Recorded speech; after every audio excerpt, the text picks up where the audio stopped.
Bismillahirrahmanirrahim. Ya Tuhan Yesus akhirnya. Share Screen-nya. di advance. Oh iya. Bagusan yang mana?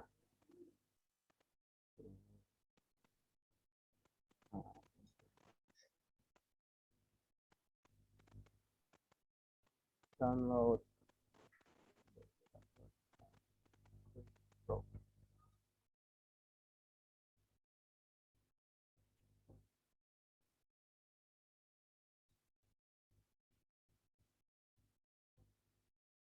Kita ala-ala YouTuber. Hello everyone.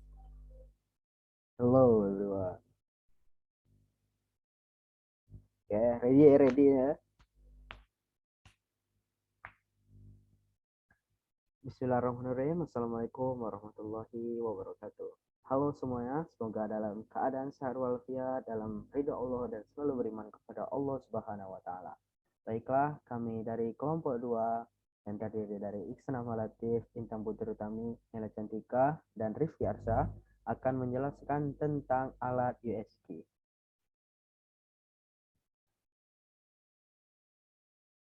Ini bagi kalian yang kepo dengan min kami, bisa dilihat sejenak. Oke, lanjut.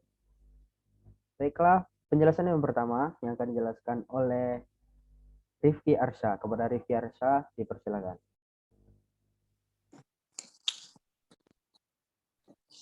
Yang pertama adalah peralatan USG.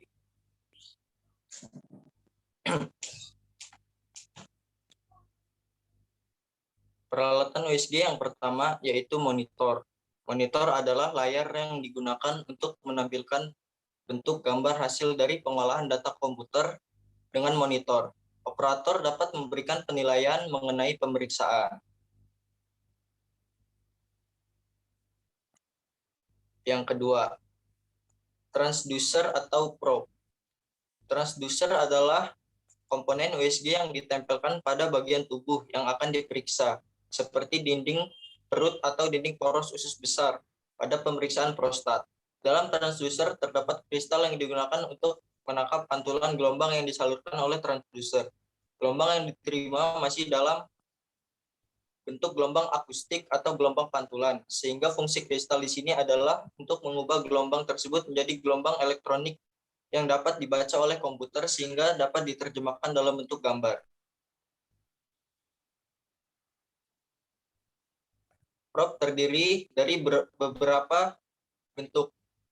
Yang pertama, probe konveks. Probe cembung atau disebut probe linear melengkung memiliki larik melengkung yang memungkinkan bidang pandang yang lebih luas. Probe cembung terutama digunakan untuk pemindaian perut karena sudut pandangnya yang lebih besar dan memiliki daya tembus lebih dalam.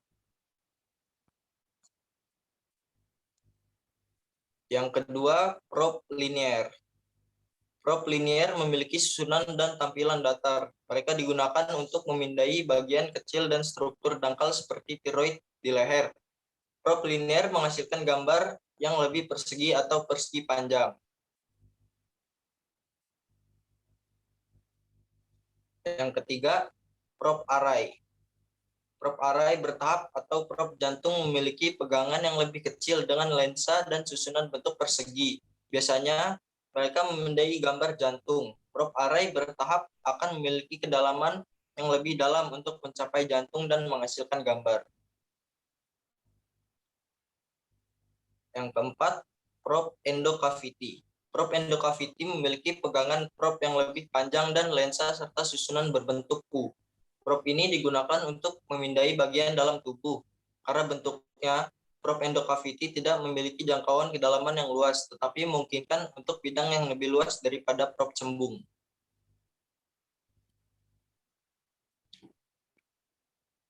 Yang ketiga, mesin USG.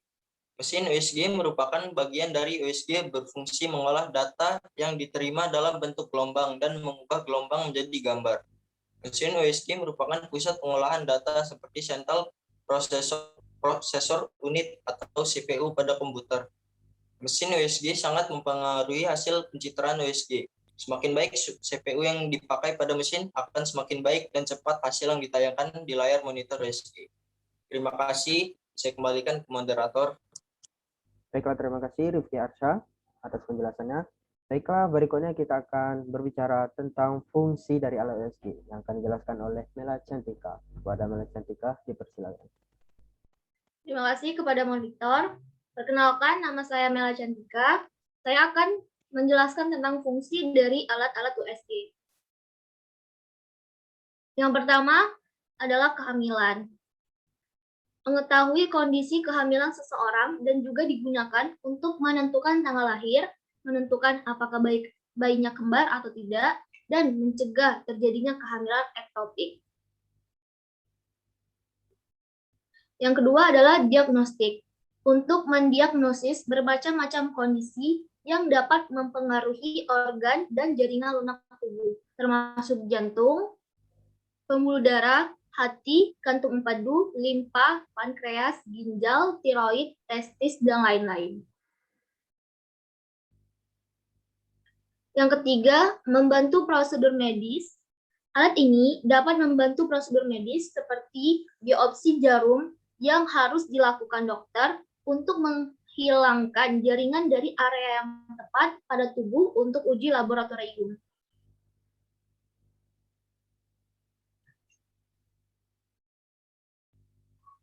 Pada mata, memeriksa bagian belakang retina mata dan untuk membantu proses operasi katarak. Pada leher, memeriksa kelenjar tiroid dan paratiroid untuk mendeteksi adanya tumor. Pada jantung, menguji kelainan katup, penyempitan pembuluh darah, tekanan darah tinggi, dan lainnya. Pada payudara, menampilkan gambar payudara sebagai panduan dalam melakukan biopsi pada kondisi pasien yang memiliki kanker. Pada kulit, menemukan adanya benda asing yang menyumbat pori-pori kulit. Pada perut, mendiagnosa adanya masalah pada usus buntu, empedu, pankreas, hati, dan ginjal. Dan terakhir, pada kepala. Memantau jaringan pada kepala bayi, otak, serta tulang tengkorak. Terima kasih. Saya kembalikan kepada moderator. Baiklah, terima kasih banyak Mela Cantika. Selanjutnya kita akan menjelaskan tentang cara kerja alat USG yang akan dijelaskan oleh Intan Putri Utami. Kepada Intan Putri Utami, dipersilakan. Baiklah, terima kasih kepada moderator. Di sini saya akan menjelaskan tentang cara kerja USG. USG atau ultrasonografi adalah alat untuk mengecek organ-organ yang ada di dalam tubuh.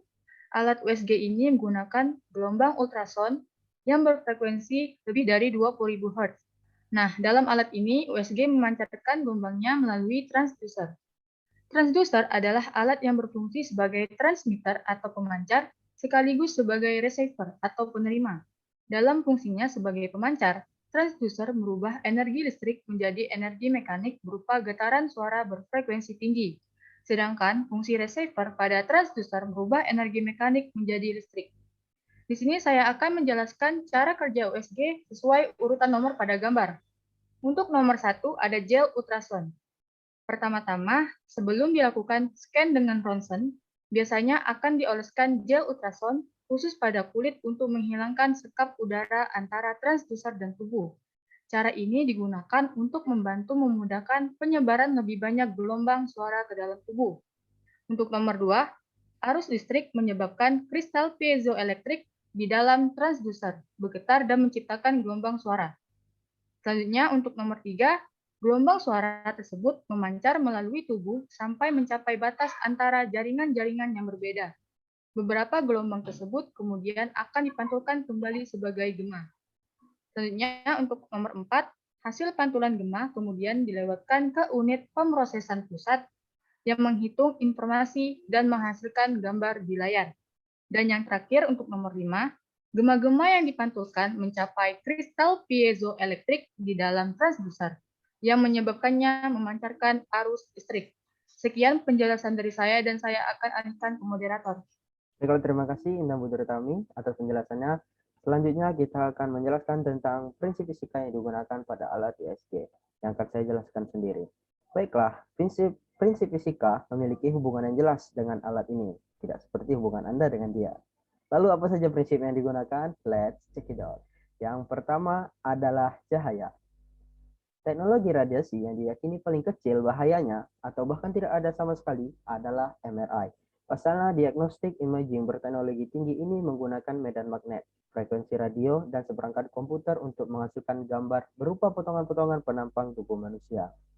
Gambar ini diperoleh dari hasil interaksi antara molekul sel tubuh dan sinyal yang dipancarkan oleh frekuensi radio. Data yang didapat kemudian diolah komputer agar menjadi gambar yang akan dicetak dalam bentuk foto. Yang kedua, ada bunyi. Citra yang dihasilkan dari USG adalah memanfaatkan hasil pantulan atau echo dari gelombang ultrasonik apabila ditransmisikan pada tisu atau organ tertentu. Echo dari gelombang tersebut kemudian dideteksi dengan transducer yang mengubah gelombang akustik ke sinyal elektronik untuk diolah dan direkonstruksi menjadi suatu citra. Perkembangan transducer ultrasonik dengan kemampuan resolusi yang baik diikuti dengan makin majunya teknologi komputer digital serta perangkat lunak pendukungnya membuat pengolahan citra secara digital dikemungkinkan dalam USG. Bahkan untuk membuat rekonstruksi digital dimungkinkan dalam USG. Bahkan untuk membuat rekonstruksi bentuk janin bayi dalam 3 dimensi dan 4 dimensi sudah mulai dikenal. Baiklah, mungkin cukup sekian. Kita memasuki babak penutupan. Mungkin apabila ada perkataan yang salah atau gangguan ataupun kesalahan teknis yang ada pada video kami, boleh komen di bawah. Baiklah, cukup sekian. Kami dari kelompok 2. Assalamualaikum warahmatullahi wabarakatuh.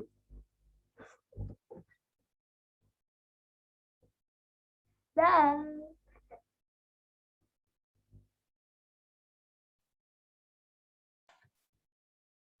Sudah.